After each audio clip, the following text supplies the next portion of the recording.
صلی اللہ علیہ فاطمه صلی اللہ علیہ فاطمه صلی اللہ علیہ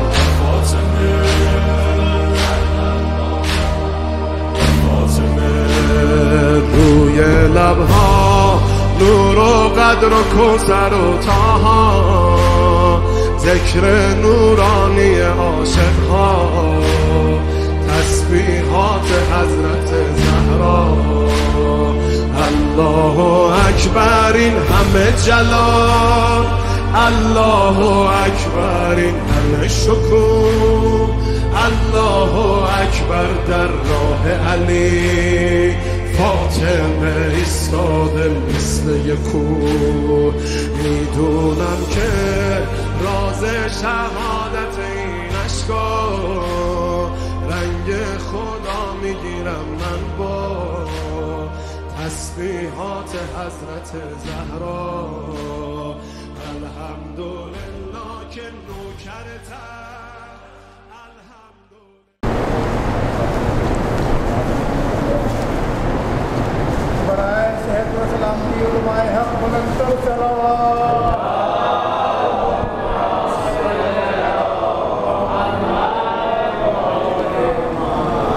اعوذ باللہ من الشیطان الرجیم بسم اللہ الرحمن الرحیم الحمدللہ رب العالمین الصلاة والسلام علی رسول اللہ وآلہ آل اللہ ولعنت الدائمۃ علی اعدائہم اعداء اللہ من عداوتہم الی یوم لقاء اللہ قال تبارک و تعالی فی قرآن المجید وقولہ الحق بسم اللہ الرحمن الرحیم لقد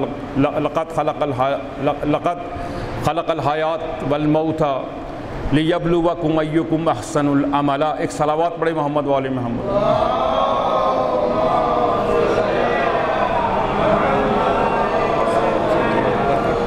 عزیزان گرامی و عاشقان حضرت ابا عبداللہ الحسین، خدا نے مجھے توفیق دی کہ دوبارہ اس مقدس بارگاہ میں حاضر ہوا اور آپ کے پاک اور مبارک چہروں کی زیارت مجھے نصیب ہوئی۔ اس سے پہلے کہ میں چند آرائز گزارشات آپ مومنین کی خدمت میں عرض کروں، ایک دفعہ سورہ حمد اور 3 مرتبہ سورہ اخلاص کی تلاوت فرما کر مرحومہ قمر النساء بنت مشتاق حسین کی روح مقدسہ کو ارسال فرمائیں۔ اعوذ باللہ من الشیطان الرجیم بسم اللہ الحمدللہ رب العالمین الرحمن الرحیم مالک یوم الدین ایاک نعبد و ایاک نستعین اهدنا الصراط المستقیم صراط الذین انعمت علیہم غیر المغضوب علیہم ولا الضالین۔ بسم اللہ الرحمن الرحیم لم یلد ولم یولد ولم یکن له بسم اللہ الرحمن الرحیم لم یلد ولم یولد ولم یکن له بسم اللہ الرحمن الرحیم لم یلد ولم یکن له۔ ایک صلوات پڑھیں محمد وآل محمد۔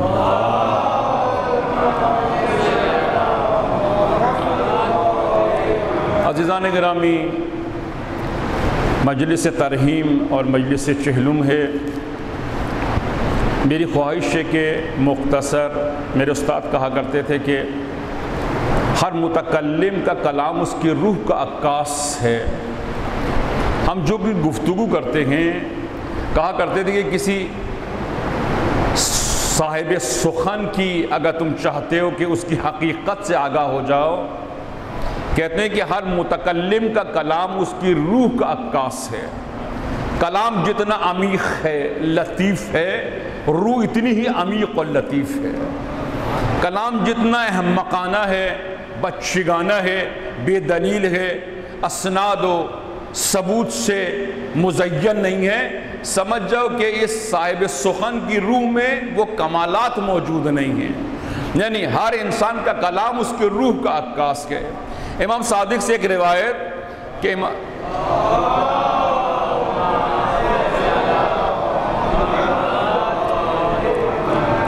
فرماتے ہیں کہ جب بھی تم ایسی مجالس کا اہتمام کرو کہ جس میں مومنین کے لیے ایصال ثواب ہو، تو مومنین کو ہماری طرف سے ایک بات سرگوشی کرو، نجوا کرو۔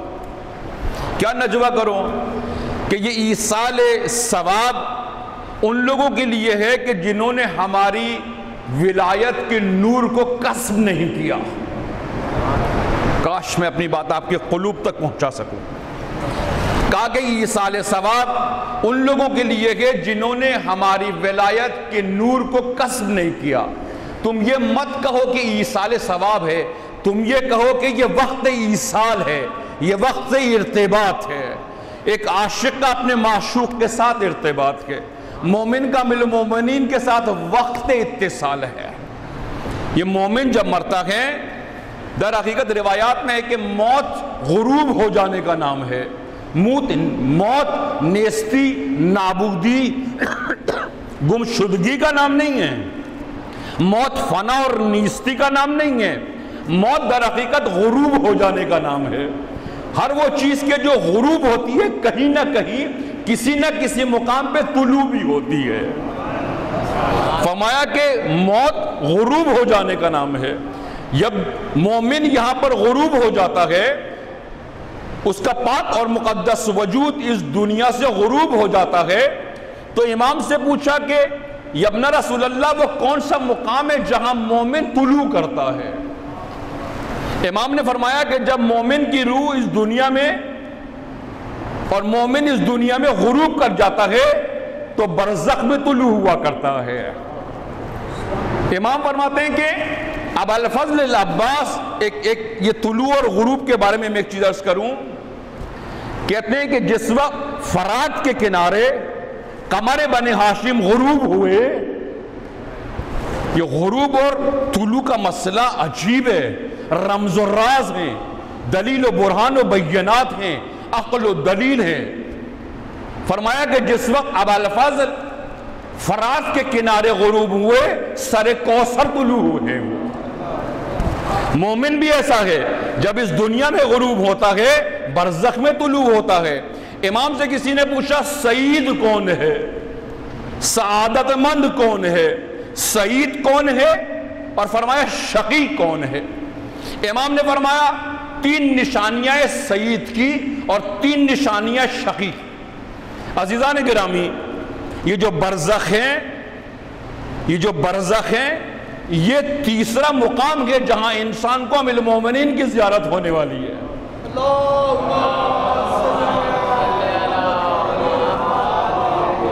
امام فرماتے ہیں برزخ در حقیقت تمہارے پاک اور مقدس عقائد کی جلوہ گری کا نام ہے۔ تمہارے عقائد جتنے عاشقانہ ہیں، جتنے دلیل و برہان و بینات میں رنگے ہوئے ہیں، جتنا تمہارا اخلاق طیب و طاہر اور پاک اور مقدس ہے، جتنا تمہارے اخلاق میں حسن و جمال اور تمہاری ظاہری اور باطنی پاکیزگی کے طلوع ہونے کا مقام برزخ ہے۔ فرمایا کہ پوچھا امام سے کہ امام سعید کون ہے اور شقی کون ہے؟ امام نے فرمایا سعید کی 3 نشانیاں ہیں۔ سعید کی نشانیاں 3 ہیں۔ عزیزان، ان 3 نشانیوں کو ذرا پیش نظر رکھیں اور دیکھیں کہ آیا یہ نشانیاں ہمارے اندر موجود ہیں یا نہیں ہیں۔ خدا جانتا ہے اگر ان 3 نشانیوں میں سے ایک نشانی بھی ہم میں موجود ہے، یہ انسان کی سعادت کے لیے کافی ہے۔ چھے جائے کہ تینوں علامات اگر ہمارے وجود سے ظہور کریں اور یہ تینوں اعلیٰ متبرک مقدس صفات و اوصاف ہمارے وجود سے طلوع کریں، سمجھ جاؤ امام فرماتے ہیں اگر یہ 3 صفات دنیا میں تمہارے وجود سے طلوع کریں تو خدا تمہارے نزا کے وقت ایک ایسا عالم پیش کرے گا کہ تم خاک پہ رہ کر افلاک کا مشاہدہ کرو گے۔ تم بستر پر بیٹھ کر عالم برزخ کا مشاہدہ کرو گے۔ یعنی انسان اپنی اس مادیت کے ساتھ معنویت اس کے سامنے جلوگر ہو جائے گی۔ امام فرماتے ہیں کہ 3 صفات ہیں کسی سعید کی۔ فرمایا کیا صفات ہیں؟ فرمایا سعید وہ ہے کہ جس کے عقائد حقہ ہوں، عقائد تخیلاتی نہ ہوں، عقائد خود ساختہ نہ ہوں، عقائد احمقانہ نہ ہوں، عقائد کے پیچھے قرآن اور ہمارا نور کار فرما ہو۔ اگر تمہارے عقائد کی دلیل قرآن ہے اور تمہارے عقائد کی جلوہ گری ہمارے نور کی وجہ سے متلجی ہوتی ہے تو جان لو کہ پہلی نشانی تمہارے اندر موجود ہے۔ پہلی چیز عقائد ہے۔ امام فرماتے ہیں اگر عقائد تم نے اس دنیا میں اپنے صحیح کر لیے اور عقائد حقہ کی پیروی کی، خدا جانتا ہے تمہارے لیے برزخ میں مشکلات، مصائب، پریشانیاں، ندامت اور شرمندگی نہیں ہوگی۔ اگر تم نے عقائد کو جلوہ گر کیا اور عقائد کی حقانیت پر ایمان رکھا اور عقائد تمہارے وجود سے طلوع ہونے لگے، یعنی توحید کا نور مومن کے وجود سے طلوع ہو، یہ عقائد حقہ کی نشانی ہے۔ انسان کے امور میں عدالت کار فرما ہو، عدالت اس کے امور میں، اس کے عقائد میں، اس کے اخلاق میں جلوہ گر ہو، یہ عقائد کے حقہ ہونے کی نشانیاں ہیں۔ آج کیا ہمارے وجود سے کیا واقعاً توحید جلوہ گر ہے؟ کیا ہمارے وجود سے صفات و اوصاف خداوند جلوہ گر ہیں؟ کیا آج ہمارے وجود سے محبت خدا، رحمت الہی ہمارے وجود سے متلجی ہے؟ کیا آج ہمارے امور کے اندر عادلانہ روش موجود ہے؟ ہم اپنے خانوادے کے ساتھ، مومنین کے ساتھ، ممبر کے ساتھ، محراب کے ساتھ، کون سی ایسی جگہ ہے جہاں پر عدالت ہمارے لیے جلوہ گر ہو جائے؟ عدالت کے مقابلے میں عدالت کی ضد ہے ظلم و جور۔ بعض دفعہ ایسا ہوتا ہے ہم اپنے خانوادے میں ہوتے ہیں، عدالت نہیں کر رہے ہوتے، بیوی کے ساتھ عدالت نہیں کر رہے ہوتے، دوستوں کے ساتھ عدالت کا رویہ اختیار نہیں کرتے، بچوں کی تربیت میں عدالت کو پیش نظر نہیں رکھتے۔ عدالت سے مراد عزیزان گرامی، عدالت سے مراد یہ نہیں ہے کہ صاحب الزمان تشریف لائیں گے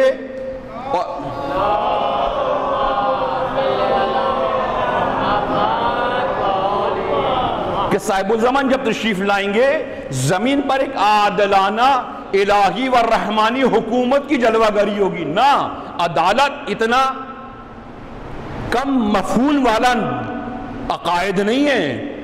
عدالت وسط قلبی چاہتا ہے، عدالت تمہارے اندر ظرفیت کو دیکھنا چاہتا ہے، عدالت تمہارے وجود میں جلوہ گر ہونا چاہتی ہے۔ عدالت یعنی کیا؟ عدالت یعنی اہدنا الصراط المستقیم، صراط مستقیم پہ کھڑے ہونے کا نام عدالت ہے۔ تمہارے اعمال، افکار، نظریات، احساسات، گفتگو، سخن، اس سب میں عدالت کار فرما ہو، یعنی عدالت انفرادی و عدالت اجتماعی۔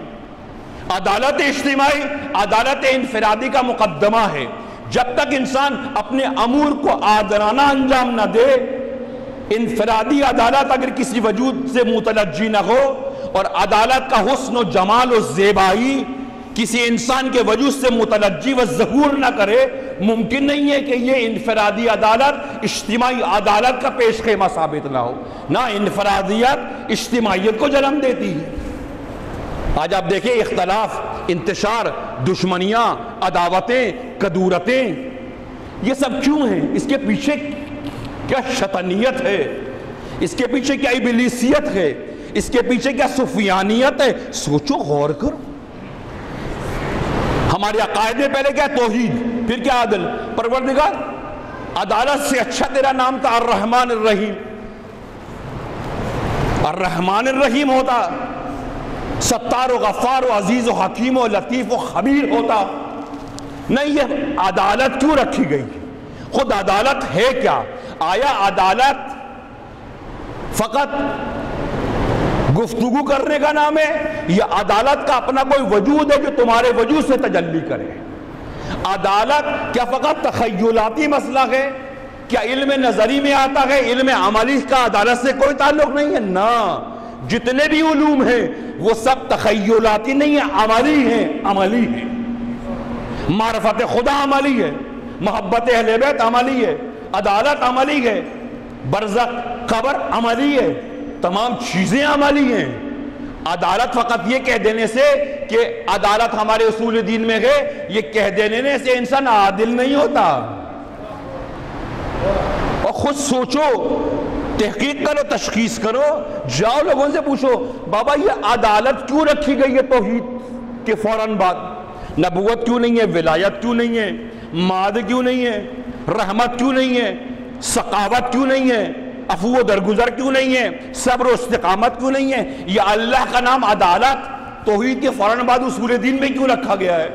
میں عرض کروں ابھی آپ سے، اصول دین نہ میں نے بنائے ہیں نہ آپ نے بنائے ہیں، اصول دین نہ پیغمبر نے بنائے نہ امیر المومنین نے بنائے ہیں۔ جہاں سے پیغمبر آئے ہیں، یعنی تخت ستوت شاہی سے جہاں سے پیغمبر آئے ہیں، جہاں سے مولا مومنان آئے ہیں، آغوش حضرت حق سے جہاں سے یہ اولیاء آئے ہیں، جہاں سے قرآن آیا ہے، وہیں سے تشیع بھی آئی ہے۔ یہ مکتب تخیلاتی نہیں ہے کہ کسی نے کھڑے ہو کر یہ مکتب، نہ، اس مکتب کو انہی ہاتھوں نے بنایا ہے جس ہاتھ نے پیغمبر خاتم کو ترتیب دیا، جس دست مبارک سے مولا مومنان اس دنیا میں جلوہ گر ہوئے ہیں اور ان کی اعلیٰ الہی آسمانی رحمانی صفات اور ساتھ جلوہ گر ہوئی ہیں، اسی جگہ سے تشیع بھی آئی ہے۔ یہ سب ایک ہی جگہ سے آئے ہیں، جہاں سے قرآن آیا وہاں سے صاحب قرآن بھی آیا ہے۔ یوں نہیں قرآن کہیں سے آیا، صاحب قرآن کہیں سے آیا، شیعہ کہیں سے آئے، امامان شیعہ کہیں سے آئے، نہ، یوں نہیں ہے، سب آغوش حضرت حق سے آئے ہیں، سب تخت ستوت شاہی سے آئے ہیں، سب اللہ کے سینہ اقدس سے اس دنیا میں ظہور کیے۔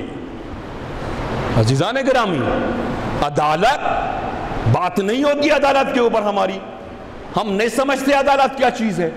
آیا کیا یہ آج اختلاف، انتشار، دشمنیاں، عداوتیں، اس کی بنیادی وجہ عدالت پہ عمل نہ کرنا ہے۔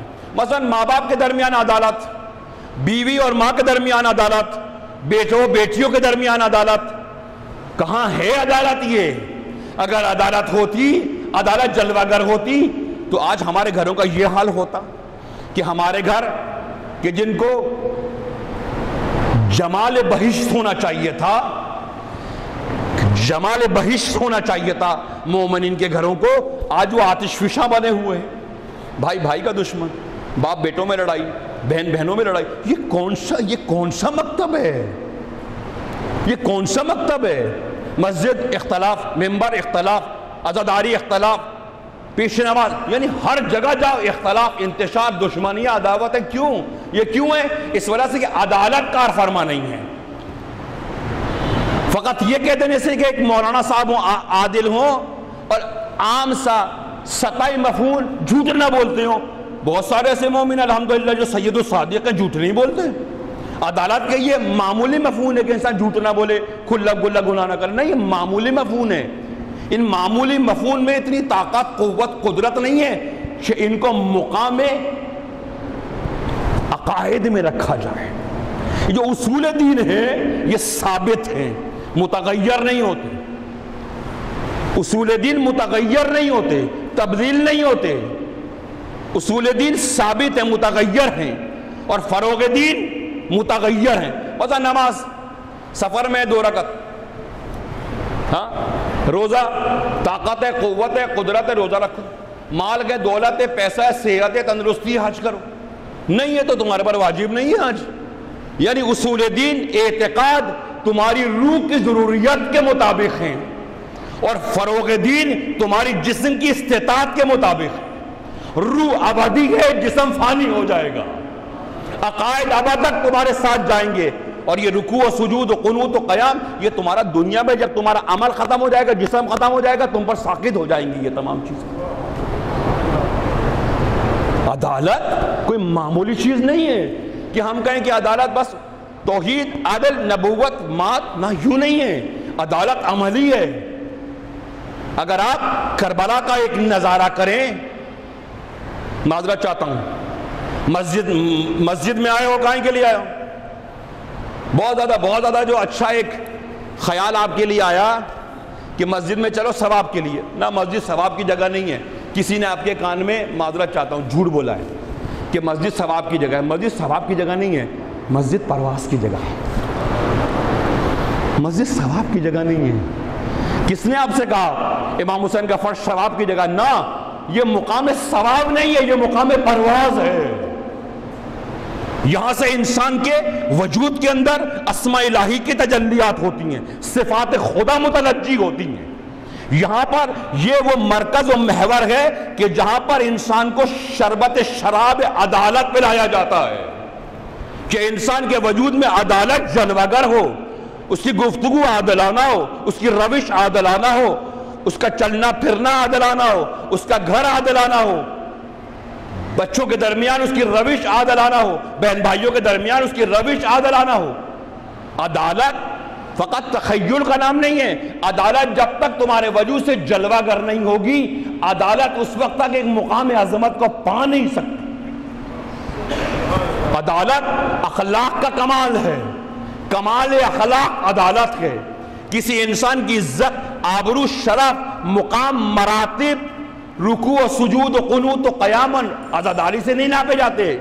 کسی انسان کی قدر و قیمت، قد و کاٹ دیکھا جاتا ہے کہ آیا یہ عادل ہے یا نہیں ہے، عدالت اس میں موجود ہے یا نہیں ہے، آیا یہ ظلم و جور کی حمایت تو نہیں کرتا، آیا یہ صادقانہ روش ہے اس کی۔ یعنی کسی انسان کا معیار اور مقام اس کے عمل کے اندر موجود عدالت سے سامنے آتا ہے۔ نماز عدالت ہے یا نہیں ہے، رکوع و سجود و قنوت و قیام ہے، قرات ہے، جو کام بھی آپ کریں اس کام میں اگر عدالت ہے تو وہ کام قرب خدا کے منزلوں کو طے کر لے گا، لیکن اگر اس کے اندر عدالت نہیں ہے وہ مثلث سے اوپر اٹھ نہیں سکتا ہے۔ عدالت کو معمولی تصور مت کریں، عدالت ایک معمولی کام ہے۔ خوب امام سے پوچھا سعید کون ہے؟ امام نے فرمایا کہ سعید وہ ہے کہ جس کی عقائد حقہ ہوں، جس کی عقائد حقہ ہوں، یعنی معرفت توحید رکھتا ہوں۔ فقط معرفت توحید رکھنا کافی نہیں ہے، اون سے توحید بھی رکھتا ہوں، محبت توحید بھی رکھتا ہوں، فانی بر خدا ہونے کا حوصلہ اور ایمان بھی اس کے اندر موجود ہے، خدا کی ذات میں فانی ہونے کے لیے اس کے وجود میں طرف موجود ہو۔ فقط توحید پہ دلائل دینے سے انسان موحد نہیں ہوتا، معذرت چاہتا ہوں، دلیل دینے سے کوئی آدمی موحد نہیں ہوتا۔ روایات میں ہے علم الگ چیز ہے، ایمان الگ چیز ہے۔ علم ایک الگ چیز ہے، ضروری نہیں کہ سب صاحب علم صاحب ایمان بھی ہوں، ضروری نہیں ہے۔ علم ایک الگ وادی ہے، علم ایک الگ وادی ہے، ایمان ایک الگ وادی ہے۔ علم فقط مقدمہ ایمان ہے، نہ کمال ہے، کمال ایمان ہے۔ کس عمل کو ایمان کہتے ہیں؟ جس عمل میں عدالت متلجی ہو اس کو کہتے ہیں ایمان۔ امام سے پوچھا سعید کون ہے؟ فرمایا سعید وہ ہے کہ جس کی عقائد عاقلانہ ہو۔ دلیل تو دو توحید کے اوپر، برہان تو پیش کرو۔ فقط دلیل دینے سے چیز ثابت نہیں ہوتی ہے۔ ہمارا علم حصولی ہے، فلاں آغا فلاں آغا فلاں آغا سے ہم حصول کرتے ہیں علم کو۔ یہ علم کا حصول کوئی کمال نہیں ہے، حصول علم کمال نہیں ہے۔ علم حصول کے لیے نہیں آیا، علم حضور کے لیے آیا ہے۔ ہمارا علم فقط کیا ہے؟ اکتسابی ہے، ہم نے کسی سے اکتساب کیا ہے۔ ہمارا علم دلیل و برہان و بینات کی بنیاد پر ہے۔ ہمارے علم میں اور صاحب قرآن کے علم میں کیا فرق ہے؟ نعوذ باللہ، میں معذرت چاہتا ہوں، کوئی مقایسہ نہیں ہے، کہاں صاحب قرآن کہاں قاری قرآن، فرق ہے۔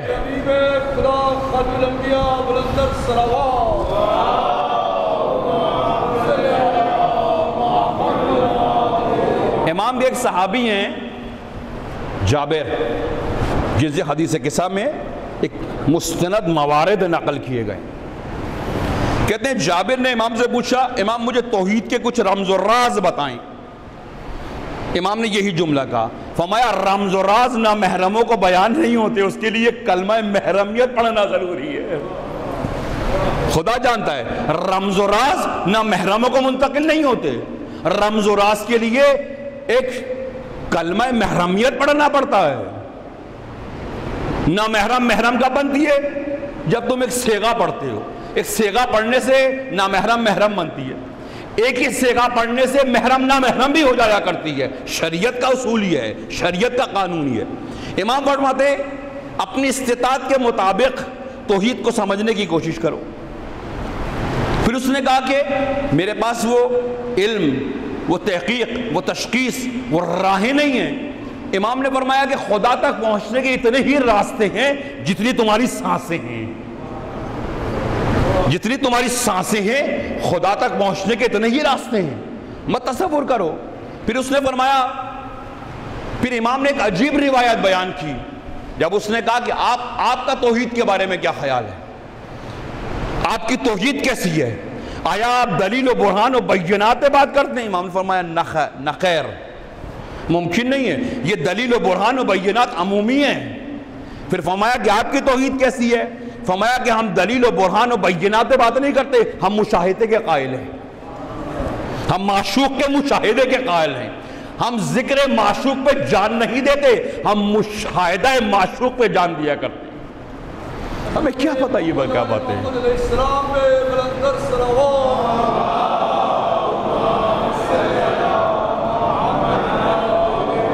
امام نے فرمایا یا جابر اسبات التوحید و معنی التوحید، فرمایا اے جابر توحید پر کچھ لوگ دلائل دیتے ہیں، اسبات قائم کرتے ہیں، ثبوت دیتے ہیں۔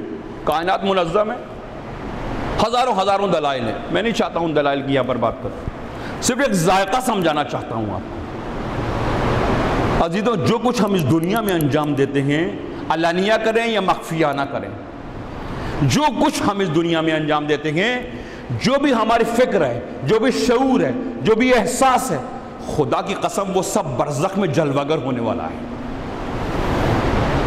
برزخ تمہارے اعمال کی جلوگری کا نام ہے، برزخ تمہارے اخلاق کے مدبرانہ کے ظاہر ہونے کا مقام ہے۔ یہ جو روایات میں ہے، خود قبر کیا ہے؟ یہ قبر کی ہولناکیاں، برزخ کی ہولناکیاں، قیامت کی ہولناکیاں، امام فرماتے ہیں نا۔ پھر امام نے قصے کو بیان کیا، ایک صلوات پڑھے محمد والے محمد۔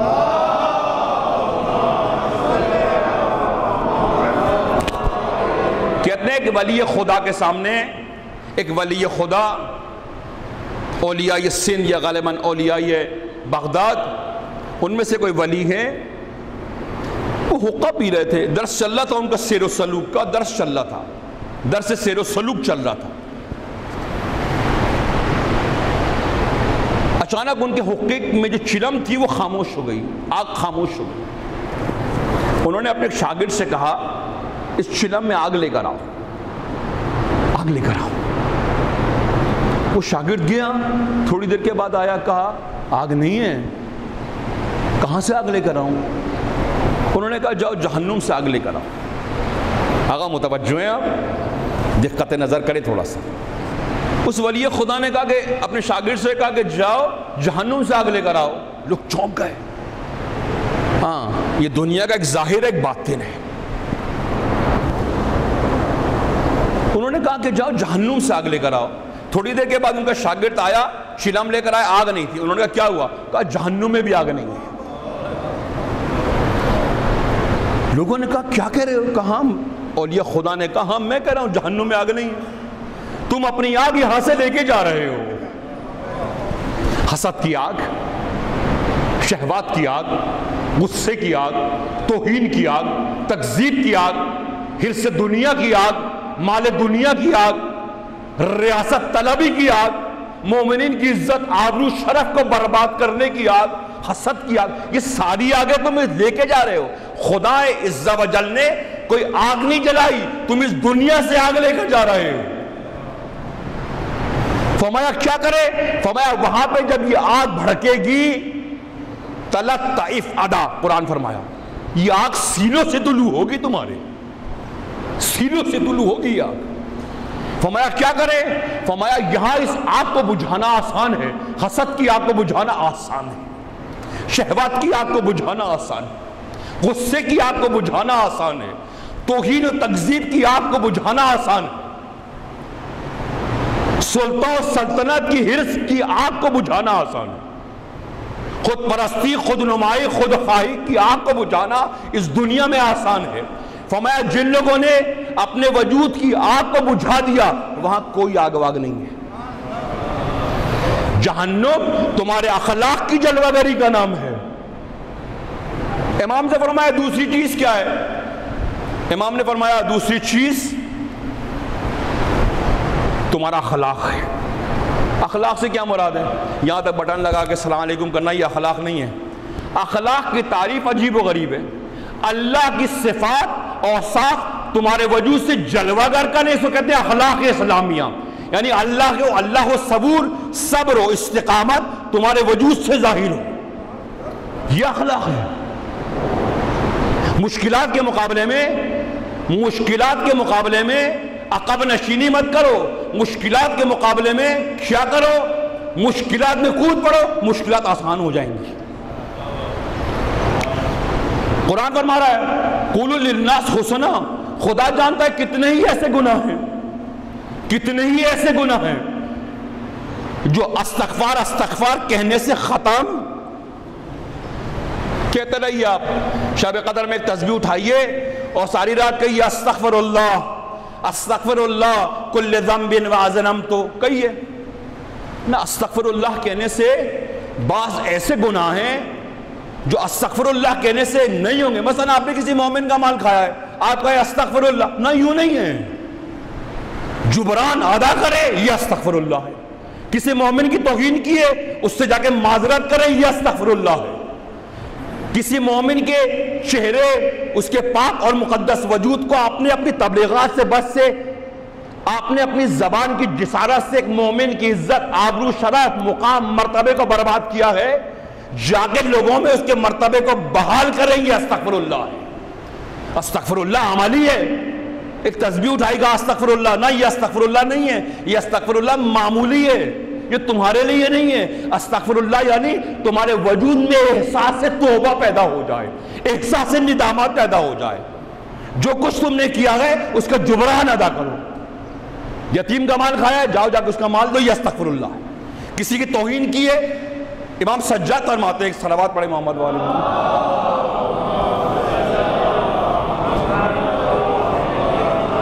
امام فرماتے پروردگارہ مجھے ایسا بنا دے. کبھی صحیفہ سجادیہ کو ذرا اٹھا کے دیکھو.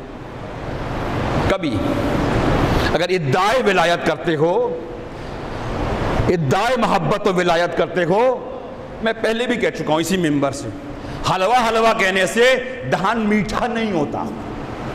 کہیں جاؤ حلوہ کہنے سے دہن میٹھا نہیں ہوتا. جب تک حلوہ کھاؤ گے نہیں دہن میٹھا نہیں ہوگا. ولایت کہنے سے انسان ولایتی نہیں ہوتا. امیر المومنین کی محبت کا دم بھرنے سے انسان علوی نہیں ہوتا.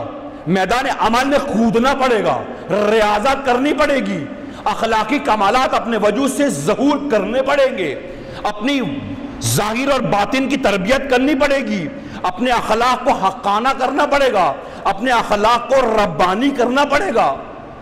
یہ تسبیح لے کے بیٹھ جاؤ گا استغفر اللہ، نہیں یوں استغفر اللہ نہیں ہے. کسی نے ہمارے کان میں عجیب و غریب قسم کا دین بیان کیا ہے، استغفر اللہ کہنے سارے گناہ بخشے جائیں گے، نہیں یوں نہیں ہے. یہ دین عملی ہے نہ دین تخیلاتی. کتنے ہی ایسے گناہ ہیں امام فرماتے ہیں جو رکوع و سجود و قنوت و قیام سے ختم نہیں ہوتے. مثلا آپ نے ایک مومن کی توہین کی، 2 رکعت نماز پڑھ دے قربت اللہ پروردگارہ، نہ یوں نہیں ہے. 2 رکعت نماز پڑھنے سے جو آپ نے توہین کی ہے، تکذیب کی ہے، آپ کے وجود میں جو نجاست کا ملکہ پیدا ہوا ہے، یہ 2 رکعت نماز سے ختم نہیں ہوگا جب تک مومن کے پاس جا کر حقیقی معذرت نہیں کرو. عملی ہے یہ دین، عملی ہے. امام فرماتے ہیں یا جابر اثبات التوحید و معنی توحید. فرمایا ایک توحید پہ دلیل دینا ہے. امام فرماتے ہیں ہمارا علم حصولی نہیں ہے، ہمارا علم حضوری ہے. قرآن فرماتا ہے اتق اللہ یعلمکم اللہ. امام فرماتے ہیں ہم اس آیت کا مصداق ہیں.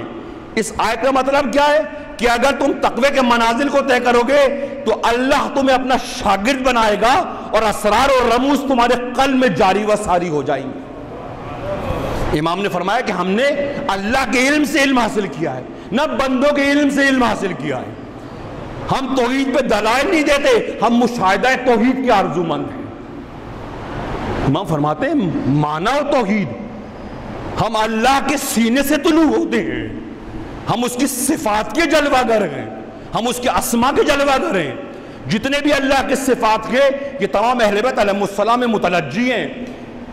امام فرماتے ہیں نور کے ساتھ سازگار ہے، نجاست کے ساتھ سازگار ہے۔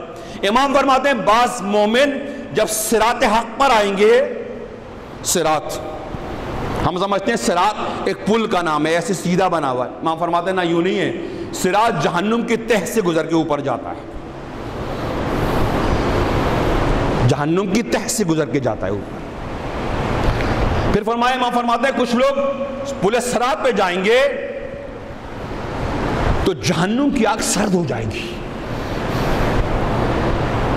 آواز آئے گی کونوا بردا وسلاما، اے جہنم تو اپنی حدت شدت تو کم کر دے۔ پھر امام فرماتے ہیں کہ جہنم کی حدت شدت کیسے کم ہوگی؟ مومن کے قلب میں جو عامل مومنین کا نور ہے وہ نار کو خاموش کر دے گا۔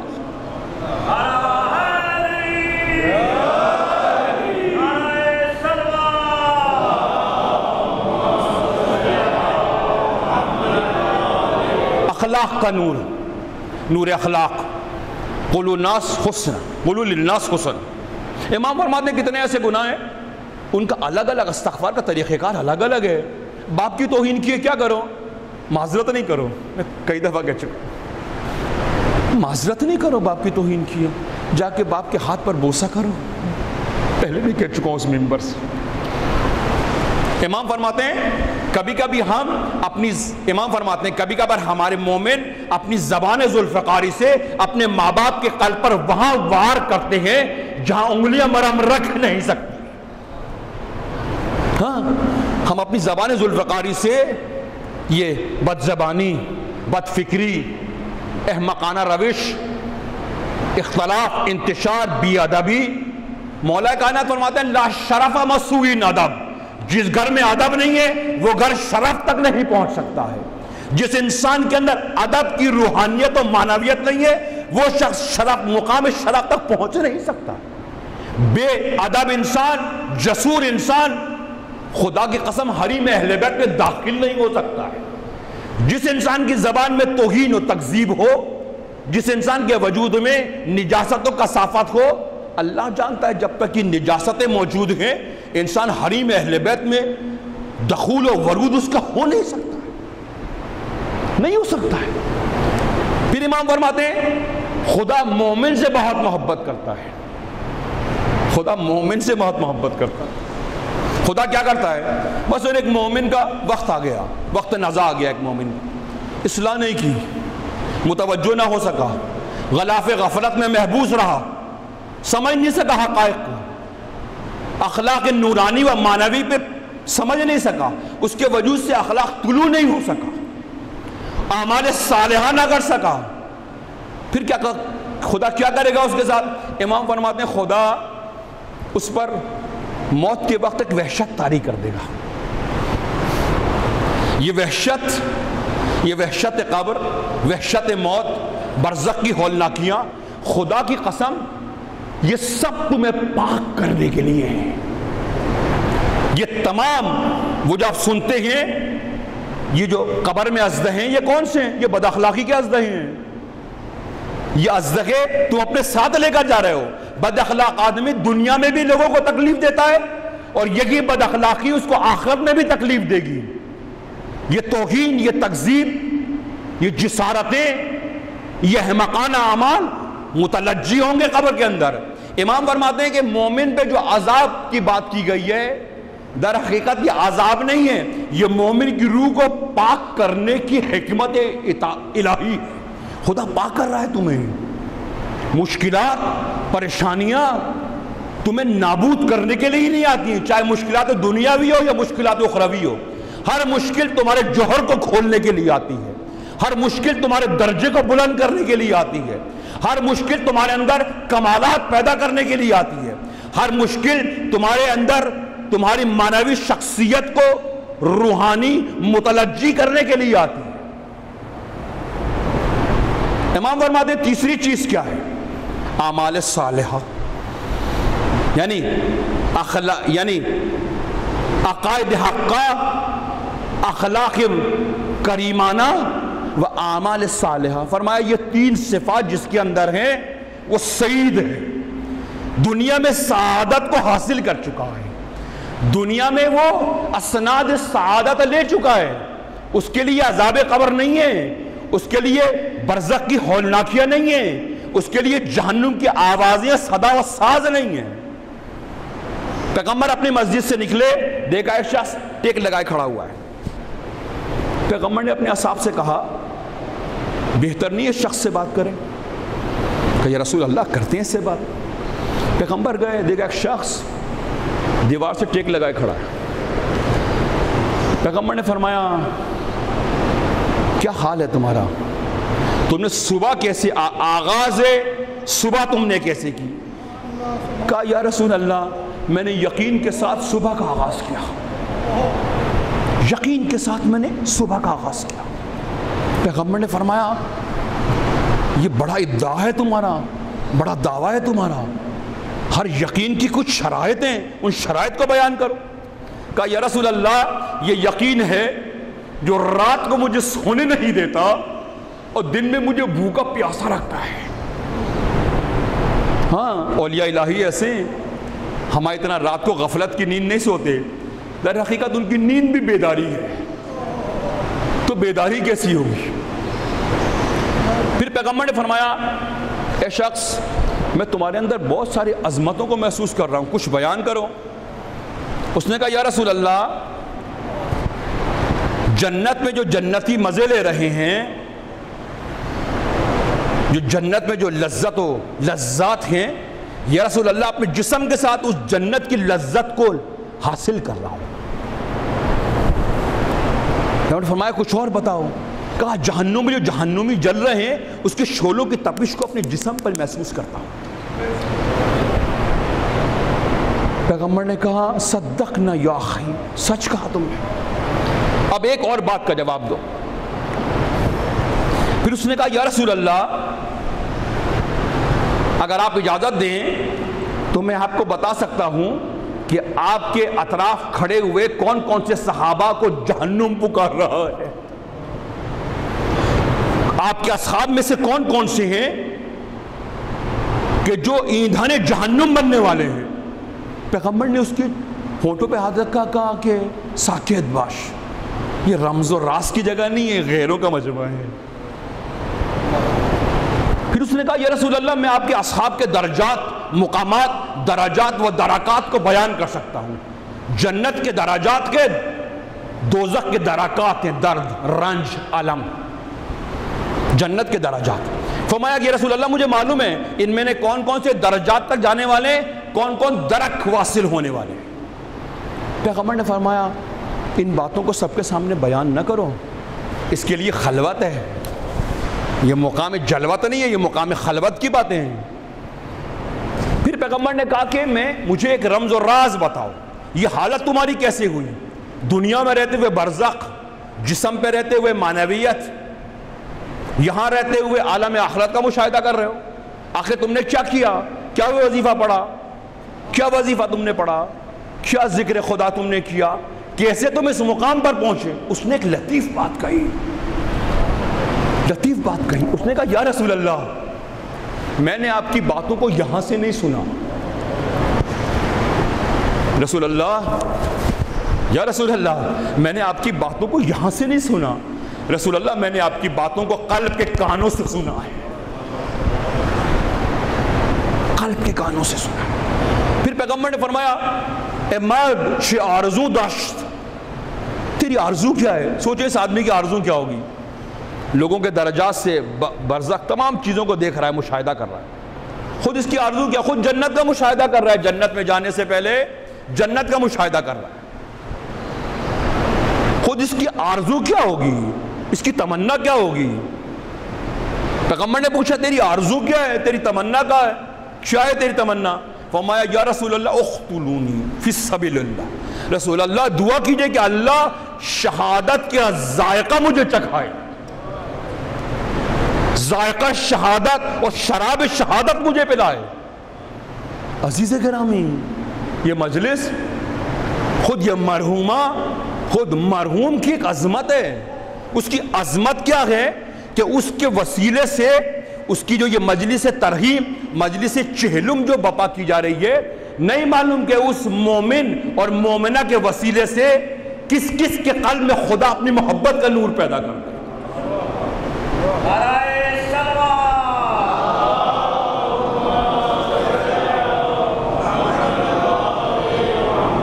عزیزان گرامی، یہ منبر حقائق کے بیان کرنے کی جگہ ہے، صداقت کے بیان کرنے کی جگہ ہے، تربیت و تہذیب اور ادبیات کی جگہ ہے، اتحاد و اتفاق و محبت و مودت کا مقام ہے یہ منبر۔ اب عبداللہ نے دیکھا کہ منبر کے ساتھ کیا ہو رہا ہے، امام حسن نے دیکھا کہ منبر کے ساتھ کیا ہو رہا ہے۔ ائمہ علیہ السلام مداح اسلام نہیں تھے، مدافع اسلام تھے۔ ہم سمجھتے ہیں اشعار پڑھنے سے علوی ہو جائیں گے، نہ اشعار پڑھنے سے کوئی علوی نہیں ہوتا، نور علوی کو کسب کرنے سے انسان علوی ہوتا ہے۔ آسان نہیں ہے یہ دین، آسان نہیں ہے۔ خدا کی قسم، جس دن ایک قدم روایات میں ہے کہ جس دن تمہیں اپنے نقص کا اندیشہ، جس دن تمہیں اپنے نقص کے بارے میں علم ہو جائے، جس دن کسی مومن کو اپنے نقص کے بارے میں علم ہو جائے، فرمایا وہی دن اللہ کی رحمت کے نزول کا دن ہے۔ کیا پتہ اس مرحومہ کی وجود کی وجہ سے خدا ہمارے قلب میں نورانی کر دے ہمارے قلب کو۔ شاید کسی مومن کے سخت دل میں نرمی پیدا ہو جائے، شاید کسی پر بد اخلاقی کی لگی ہوئی چھاپ، ممکن ہے کہ خدا اس کو اخلاق کے شراب سے منور کر دے۔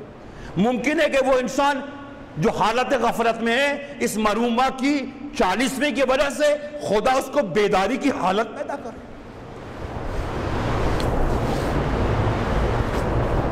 یہ مجلسیں پہلے بھی کہہ چکا ہوں ثواب کے لیے نہیں ہیں، یہ مجلسیں پرواز کے لیے ہیں، یہ مجلسیں تربیت کے لیے ہیں، یہ مجلسیں انسان کے وجود میں نقش ربانی و رحمانی پیدا کرنے کے لیے ہیں، یہ مجالس محبت و مودت، اتحاد و اتفاق پیدا کرنے کے لیے ہیں، یہ مجالس تمہیں کمال مطلق تک پہنچانے کے لیے ہیں، یہ مجالس تمہارے وجود سے جہل و نجاست کی کثافت کو دور کرنے کے لیے سرچشمہ کوثری یہاں سے بہتا ہے۔ یہ وہ جگہ ہے کہ جہاں سے کوثری چشمہ بہتا ہے۔ تشیع عجیب مکتب ہے۔ میں اپنی بات کو آہستہ آہستہ ختم کر رہا ہوں۔ ایک صلوات پڑھیں محمد و آل محمد۔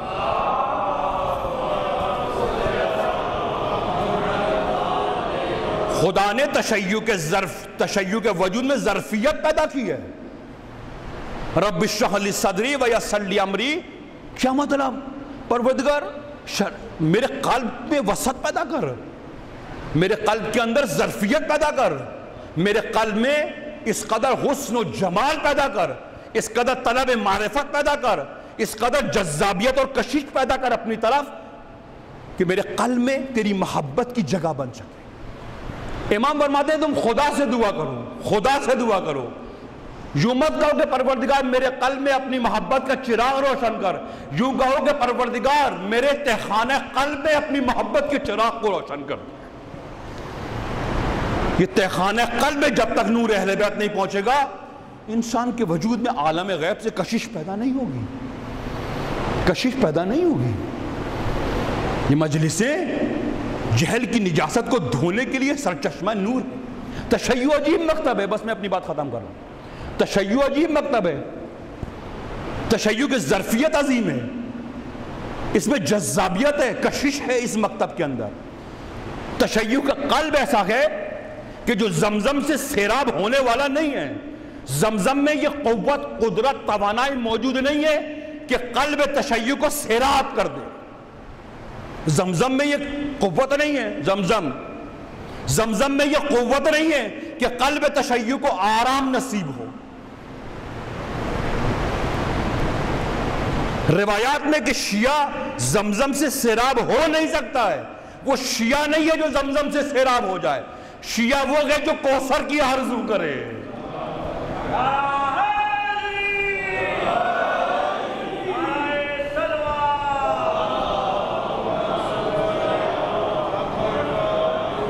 پیغمبر عالم غیب سے تشریف لائے ہیں, کوثر کو بھی لائے ہیں, ساقی کوثر کو بھی لائے ہیں. پیغمبر نے یہ نہیں کہا کوثر, نہ کہا میں کوثر کو بھی لے کے جاتا ہوں اور شراب کوثر کو پلانے والا ساقی بھی لے کے جاتا ہوں. آیا کہ ہم میں یہ استطاعت ہے کہ شراب, خدا گواہ ہے, اگر کوثر کا ایک قطرہ, کئی جگہ کہہ چکا ہوں, کوثر کا اگر ایک قطرہ ہمارے بنجر قلب پہ پڑے تو کیا ہوگا معلوم ہے؟ خدا جانتا ہے. ہیں ایسے مومنین, اس کو قصہ کہانی مت سمجھیں, حقائق ہیں یہ. بعض لوگ ہیں کہ جو قرب خدا کے اس مقام کے اوپر ہیں, کوثر کو طلب کرتے ہیں. کوثر کوئی چشمہ عمومی نہیں ہے کہ ہر خاص و عام جا کے سیراب ہو جائے. کوثر ایک چشمہ ربانی ہے, ان کو نصیب ہوتا ہے کہ جن کے وجود کے اندر امیر المومنین کی محبت موجود ہے. اگر کوثر کا ایک قطرہ ہمارے بنجر قلب پہ پڑ جائے تو کیا ہوگا؟ تو کیا ہوگا؟ امام فرماتے ہیں اگر کوثر کا ایک قطرہ تمہارے بنجر قلب پہ پڑ جائے, تمہاری ملکوتی آنکھ روشن ہو جائے گی. فرشتے تمہارے پاس آئیں گے, تتنزل علیہم الملائکہ, فرشتے تمہارے پاس آئیں گے, تمہارا حال و احوال دریافت کریں گے. تم پانی پہ ایسے چلو گے جیسے لوگ زمین پہ چلا کرتے ہیں. یہ کوثر ہے, یہ زمزم نہیں ہے, یہ کوثر ہے. تم تشنگان کوثر ہو, تم تشنگان زمزم نہیں ہو. اپنی قدر و قیمت کا احساس کرو, اپنے مقام اور مراتب کو سمجھنے کی کوشش کرو. تم معمولی نہیں ہو. خدا نے تمہیں اپنے چراغ کی حفاظت کے لیے خلق کیا. تم ثناء اہل بیت کے لیے خلق نہیں ہوئے, تم حفاظت چراغ الہی کی حفاظت کے لیے خلق کیے گئے ہو. ثنا خان بہت ہیں, محافظان کم ہیں. امام حسین مداح دین نہیں ہے, محافظ دین ہیں. ہمیں محافظ دین بننا ہے, محافظ کمالات بننا ہے. کمالات کو کسب کرنے کی قوت و قدرت پیدا کرو اپنے اندر. عجیب, میں عرض کر رہا تھا آپ کی خدمت میں, ایک صلوات پڑھیں محمد و آل محمد.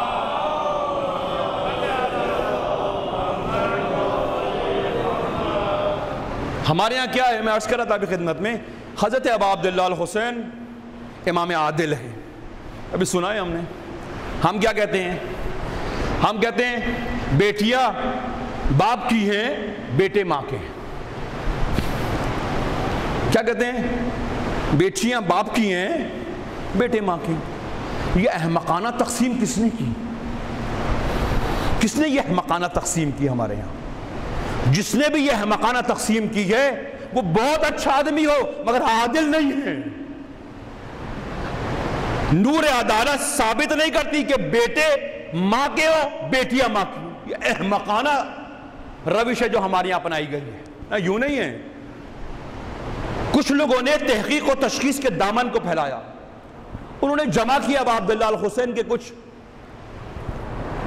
خطبات کہ جو ابا عبداللہ الحسین نے مدینے سے کربلا تک بیان کی ہیں. ہاں, کچھ لوگ تحقیق و تشخیص کا جام پیے ہوئے ہیں. تحقیق کی عجیب تحقیق سامنے آئی.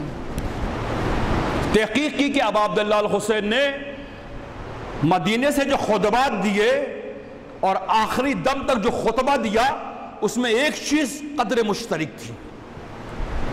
امام حسین امام عادل ہیں. تحقیق سے نتیجہ کیا سامنے آیا؟ جتنی دفعہ ابا عبداللہ نے کہا انا ابن حیدر, اتنی ہی دفعہ کہا انا ابن فاطمہ. یہ امام عادل ہے.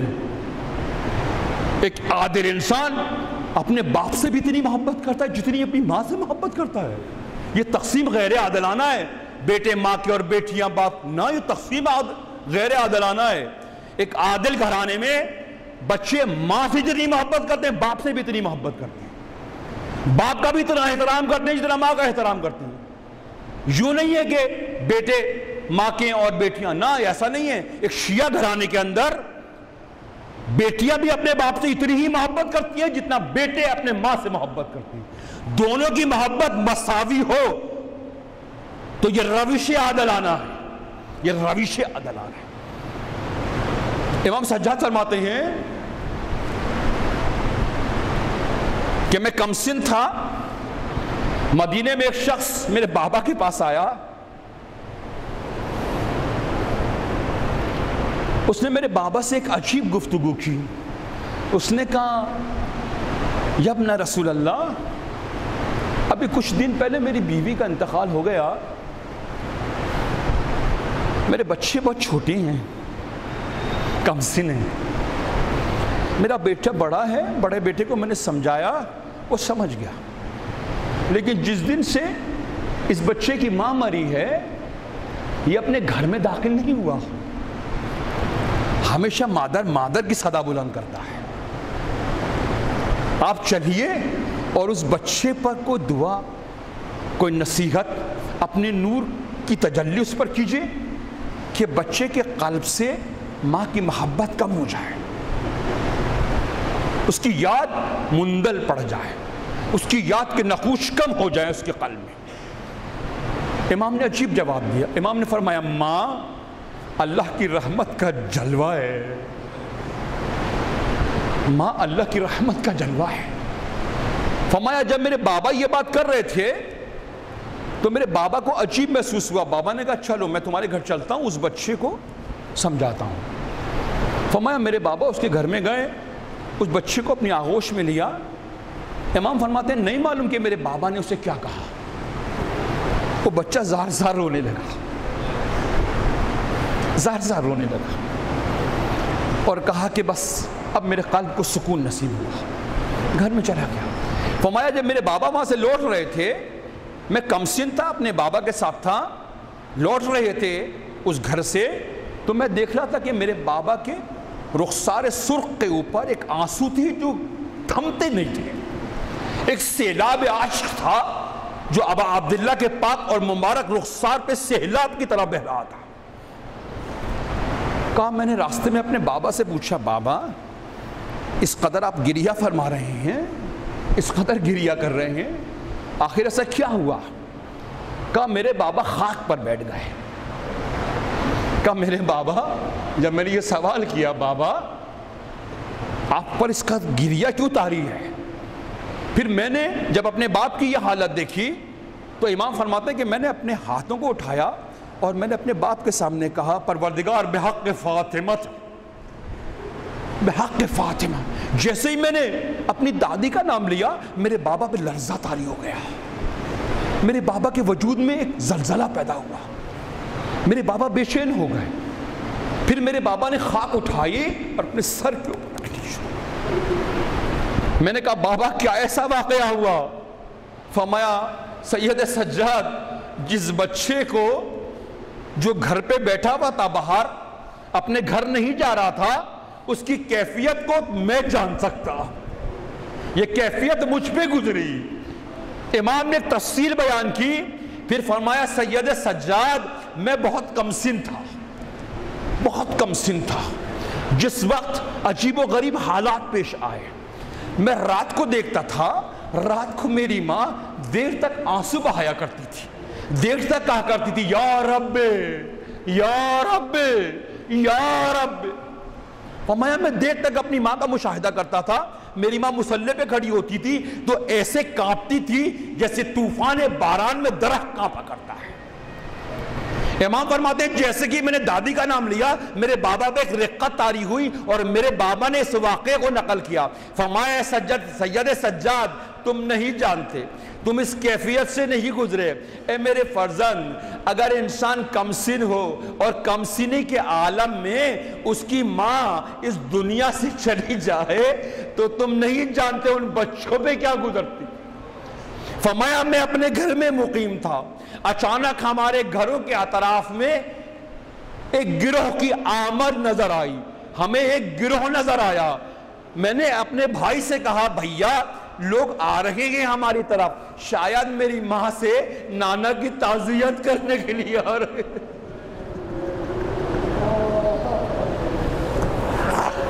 کہا میں نے اپنے بھائی سے کہا بھائی ایک لوگوں کا جمع غفیر ہے، مجھے لگتا ہے یہ سارے مسلمان آ رہے ہیں میری ماں کے گھر کے اوپر شاید میری نانا کی تعزیت کرنے کے لیے۔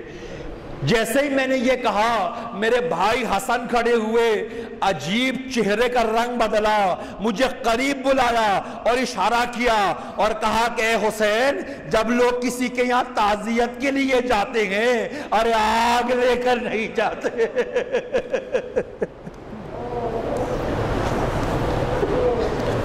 ارے تلواریں لے کے نہیں جاتے، وہ گردن جھکائے ہوئے جاتے ہیں، روتے ہوئے جاتے ہیں، تعزیت کے لیے آتے ہیں۔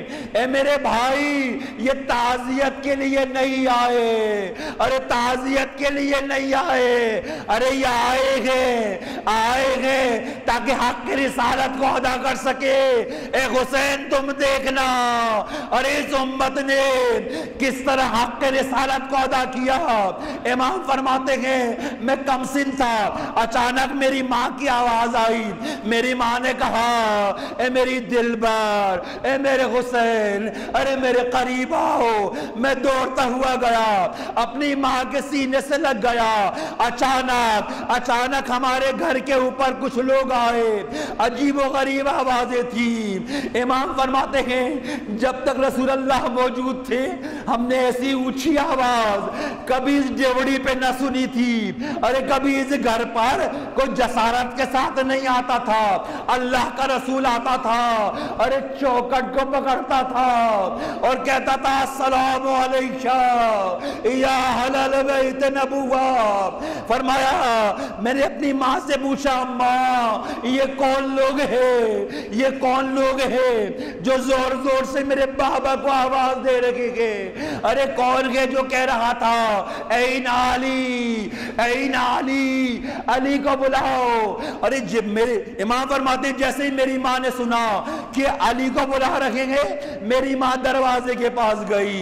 ارے دروازے کے درمیان ایک دیوار تھی، میری ماں پس دیوار کہہ رہی تھی خدا کی قسم جب تک